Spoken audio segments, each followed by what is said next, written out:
graça e a paz do Senhor Jesus, que ela esteja sempre presente na tua vida. Estamos trazendo mais uma devocional de esperança e vida e hoje vamos meditar sobre o tema Quando o vento sopra contrário. Convido que você abra sua Bíblia lá em Atos, no capítulo 27, versículo 7, e que diz o seguinte: Navegando vagarosamente muitos dias e tendo chegado com dificuldade defronte Cnido, não nos sendo permitido prosseguir por causa do vento contrário, navegamos sobre a proteção de Creta, na altura de Salmona. Esse versículo está dentro do texto que relata sobre a viagem que o apóstolo Paulo estava fazendo, e o seu destino era chegar a Roma, a Roma, no capital do Império Romano, e ele estava indo, e o desejo dele era muito grande de chegar até Roma. E os ventos estavam contrários, porque ele estava preso. Então, foi autorizado essa viagem dele para que ele fosse levado até Roma. Parecia que, naquele momento, tudo estava começando a dar certo. Mas acontece que, na viagem, quando eles estavam indo, surgiu um problema. E o problema que teve foi que uma forte tempestade e que atingiu eles em alto mar e que eles chegaram, então, como o texto diz, com dificuldades, eles chegaram até Cnido e ali eles tiveram que parar naquela viagem. Outro vento contrário começou a surgir. Parecia que tudo estava conspirando contra ele, contra o seu desejo. Primeiro porque ele estava preso, mas aí conseguiu viajar. Mas agora surge um vento novamente contrário, que é a tempestade que eles enfrentaram. Na nossa vida há momentos em que os ventos parecem estar contrários contra nós. Que nada dá certo, nada funciona. Tentamos e não saímos do lugar.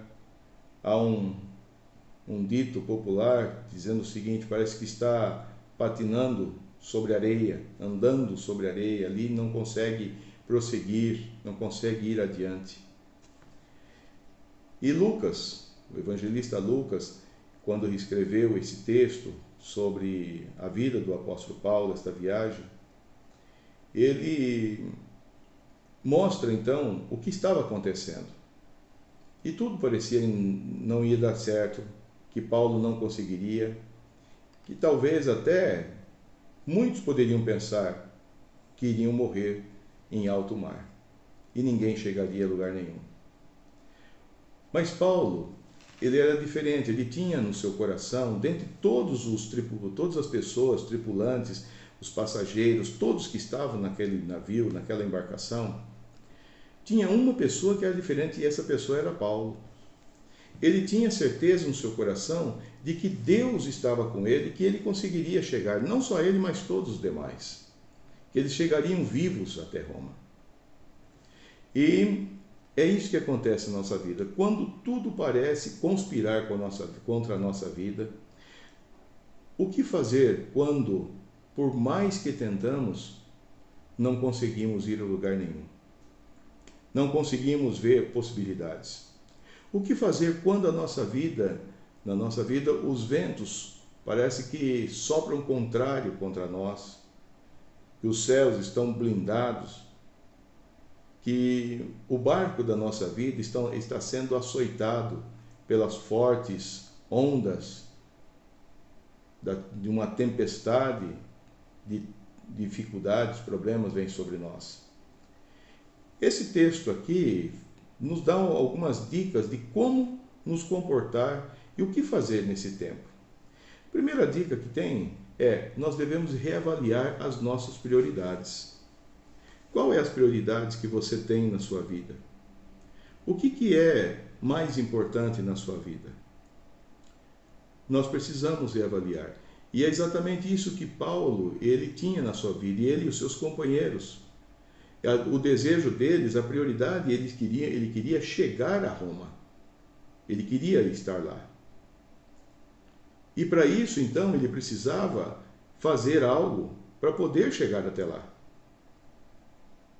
E ele não podia jamais também se deixar abalar pelas dificuldades, os problemas que enfrenta. É o que eu e você nós também temos que fazer. Muitas vezes nós nos focamos mais nas circunstâncias dos problemas do dia a dia da nossa vida e deixamos a prioridade nossa, que era de fazer algo, deixamos ela de lado. Nós precisamos reavaliar nossas prioridades, porque ela nos faz ver aquilo que realmente é importante e aquilo que não é importante, e aquilo que é importante ser aplicado mais vigor, mais força, mais vontade, se dedicar mais. E aquilo que não é prioridade, deixarmos para que de lado, para que ela não atrapalhe essa nossa jornada, essa caminhada. Outra coisa que nós temos que fazer é nos agarrar nas promessas de Deus. Agarrar nas promessas de Deus é crer nas promessas de Deus. Tomarmos para nós as promessas que Deus fez. O navio que Paulo estava sendo açoitado de um lado para o outro. Todo mundo desesperado naquele navio. Mas Paulo estava confiante, porque ele acreditava que Deus estava com ele e Deus possibilitaria condições para ele chegar até Roma, vivos, tanto ele como os demais.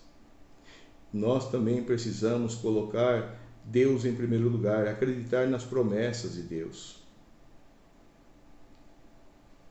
Não duvidar, mas temos que crer no que o Senhor ele tem para as nossas vidas. Nós temos que confiar de que Deus ele está acima de tudo e de todos.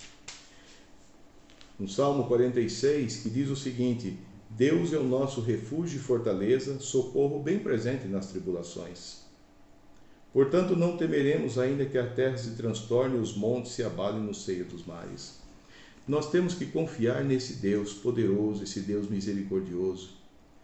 E eu convido você a fazer uma autoanálise, uma reavaliar a tua vida, ver o que se passa, como você está, quais são as prioridades, volte-se para elas, aquilo que é prioridade, aquilo que deve ser concretizado e confie, creia nas promessas do Senhor.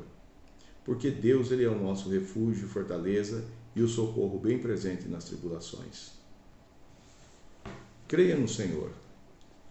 Entrega o teu caminho ao Senhor, confia nele e o mais ele fará por você. Que você tenha um excelente dia na companhia do Senhor Jesus Cristo. Amém.